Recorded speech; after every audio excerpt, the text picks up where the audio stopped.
Tuhan bersamamu. Dan bersama rohmu.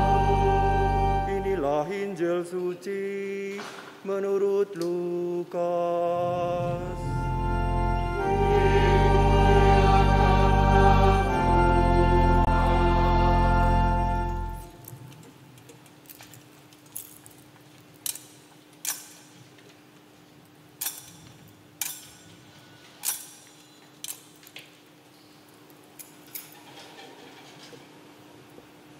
Pada hari pertama dalam pekan itu, 2 orang dari murid-murid Yesus pergi ke sebuah desa bernama Emmaus yang terletak kira-kira 11 km dari Yerusalem, dan mereka bercakap-cakap tentang segala sesuatu yang telah terjadi. Ketika mereka sedang bercakap-cakap dan bertukar pikiran, datanglah Yesus sendiri mendekati mereka, lalu berjalan bersama-sama dengan mereka. Tetapi ada sesuatu yang menghalangi mata mereka, sehingga mereka tidak dapat mengenal Dia.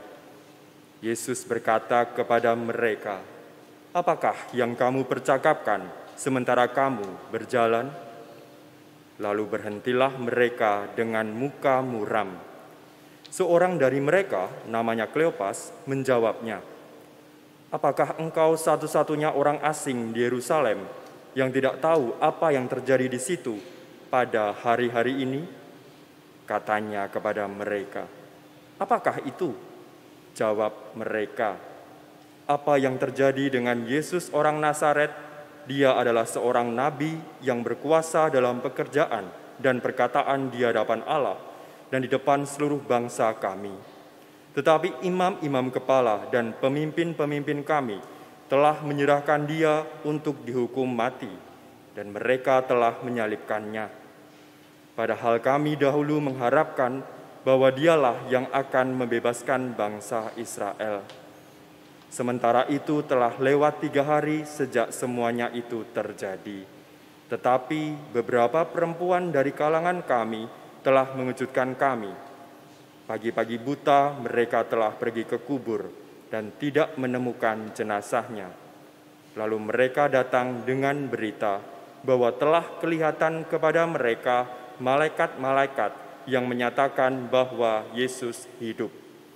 Beberapa teman kami pun telah pergi ke kubur itu dan mendapati sama seperti yang dikatakan perempuan-perempuan itu, tetapi Yesus sendiri tidak mereka lihat." Lalu Yesus berkata kepada mereka, "Hai kamu orang bodoh, betapa lambannya hatimu untuk mempercayai segala sesuatu yang telah dikatakan para nabi. Bukankah Mesias harus menderita semuanya itu untuk masuk ke dalam kemuliaannya?" Lalu ia menjelaskan kepada mereka apa yang tertulis tentang Dia dalam seluruh kitab suci, mulai dari kitab-kitab Musa dan segala kitab nabi-nabi. Mereka mendekati desa yang mereka tuju, lalu ia berbuat seolah-olah hendak meneruskan perjalanannya. Tetapi mereka sangat mendesaknya, "Tinggallah bersama-sama dengan kami, sebab hari telah menjelang malam dan matahari hampir terbenam." Lalu masuklah ia untuk tinggal bersama-sama dengan mereka. Waktu duduk makan dengan mereka, ia mengambil roti, memberkati, lalu memecah-mecahkannya dan memberikannya kepada mereka. Ketika itu terbukalah mata mereka dan mereka pun mengenali Dia. Tetapi Yesus lenyap dari tengah-tengah mereka. Kata mereka satu sama lain, "Bukankah hati kita berkobar-kobar ketika Ia berbicara dengan kita di tengah jalan dan ketika Ia menerangkan kitab suci kepada kita?" Lalu bangunlah mereka dan langsung kembali ke Yerusalem.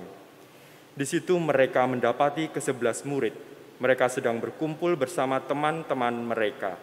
Kata mereka kepada kedua murid itu, "Sungguh Tuhan telah bangkit dan telah menampakkan diri kepada Simon." Lalu kedua murid itu pun menceritakan apa yang terjadi di tengah jalan dan bagaimana mereka mengenali Yesus pada waktu Ia memecah-mecahkan roti. Demikianlah sabda Tuhan.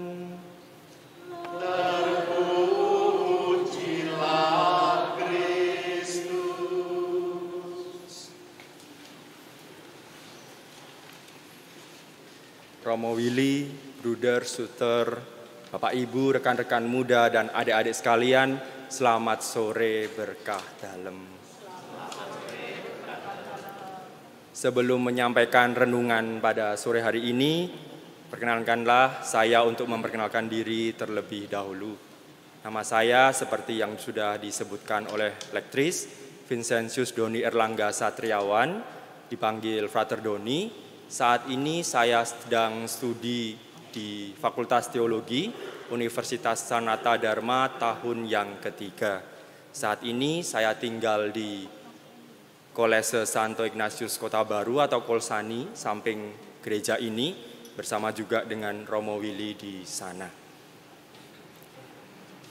Saudara-saudari, rekan-rekan muda, adik-adik sekalian yang terkasih, mulai hari ini dengan bacaan tadi, kita diajak untuk menapaki minggu ketiga Paskah. Bacaan-bacaan sebelumnya sudah menerangkan pada kita bahwa batu makam sudah digulingkan sehingga kematian dan kegelapan itu sirna. Terang tidak bisa dihalang-halangi lagi untuk menembusnya. Semua itu mau menunjukkan apa? Semua itu setelah saya refleksikan mau menunjukkan setelah masa Prapaskah dan juga masih dalam momentum Paskah ini, kita seharusnya menjadi pribadi yang merdeka, yang gembira seperti Yesus yang bangkit, dan tidak terbelenggu lagi oleh kerapuhan dan kelemahan diri kita yang kadangkala memang membelenggu kita. Marilah kita hidup sebagai manusia Paskah yang sungguh mengenali Dia yang bangkit, optimis membangun hidup baru bersama keluarga yang ada di samping Bapak Ibu, bersama teman, bersama rekan komunitas dan lainnya, dan kemudian kita diajak untuk saling berbagi, mengenali Dia yang bangkit itu. Saudara-saudara umat yang terkasih, saya ingin membagikan satu pengalaman sederhana. Saya mempunyai teman, seorang bapak keluarga, dia adalah pengelaju setia ketika zaman sebelum pandemi antara Solo dan Jogja dengan naik KRL, komuter lain. Pada saat itu dia aktif bekerja di Solo, lalu pulang ke Jogja, demikian setiap hari sampai tibalah masa pandemi. Yang kita tahu di masa pandemi semua usaha, industri itu mengalami goncang dan termasuk kantor beliau, Bapak itu tadi juga mengalami tutup dan akhirnya Bapak itu tidak bisa bekerja lagi di Solo. Nah, di tengah kebingungan, dia lalu mencari apapun yang bisa dikerjakan. Tetapi dia juga sempat terpuruk, ngelokro bahasa Jawanya ya, males, ogah ngapa-ngapain. Sampai suatu saat ketika itu istrinya terpapar oleh COVID dan akhirnya yang menyedihkan buat keluarga itu adalah meninggal. Dan Bapak itu tambah terpuruk lagi semakin jauh ke dalam. Tetapi untunglah keluarga besarnya, orang tua, mertuanya, tetangganya, itu lalu menolong bersama-sama memikul beban keluarga muda ini. Anak-anaknya masih TK dan SD, 2 orang. Lalu bapak ini merasa diangkat, dibantu, dan sedikit demi sedikit bisa bangkit. Dan untungnya ketika itu dia mendapat seorang kenalan baru yang menyokongnya untuk bisa bekerja di perusahaannya. Tetapi resikonya dia harus pergi ke Semarang, meninggalkan Yogyakarta, menitipkan anak pada tetangganya ataupun kadang-kadang pada mertua dan orang tuanya sendiri. Dia sadar bahwa ekonomi itu penting, tetapi kasih sayang kepada kedua anaknya itu juga tidak bisa diabaikan. Maka untungnya ya lewat dia berani menabung, mulai mengontrak, dan akhirnya sekarang saya dengar bisa membeli rumah. Itu anak-anaknya diboyong pindah ke Semarang, dan baginya yang sangat terpenting adalah momentum ketika istrinya itu meninggal, dia berubah secara radikal. Yang tadinya suram dan gelap, dia bangkit lalu sadar bahwa dia adalah bapak keluarga yang harus bertanggung jawab pada kehidupan 2 anak-anaknya. Dan Tuhan telah membuka jalan yang tadinya gelap, menawarkan terang buat keluarga muda ini. Umat yang terkasih, Pengalaman yang tadi baru saya ceritakan itu punya koneksi juga dengan pengalaman Kleopas dan murid satu lagi yang tidak disebutkan namanya. Kalau kita mengkontemplasikan, membayang-bayangkan, mengimajinasikan perjalanan dari Yerusalem menuju Emmaus itu adalah pergulatan batin. Kita bisa mengimajinasikan bahwa Kleopas dan temannya itu berjalan dengan lunglai, pesimis, putus harapan bahkan. Karena mereka sadar atau mungkin menduga bahwa Yesus yang mereka banggakan itu tanpa daya disalib dengan cara yang hina menurut konteks pada zaman itu. Dan rupa-rupanya Yesus sudah menguntit di belakang ya. Pada satu momen ketika mereka tetap berkeluh kesah, Yesus menghardik dengan keras, "Betapa lambannya dirimu." Kadang-kadang seperti Bapak tadi perlu disentil pada satu titik, perlu disentuh dengan pengalaman yang sungguh sangat mungkin memilukan. Dan ini juga dialami dua murid itu.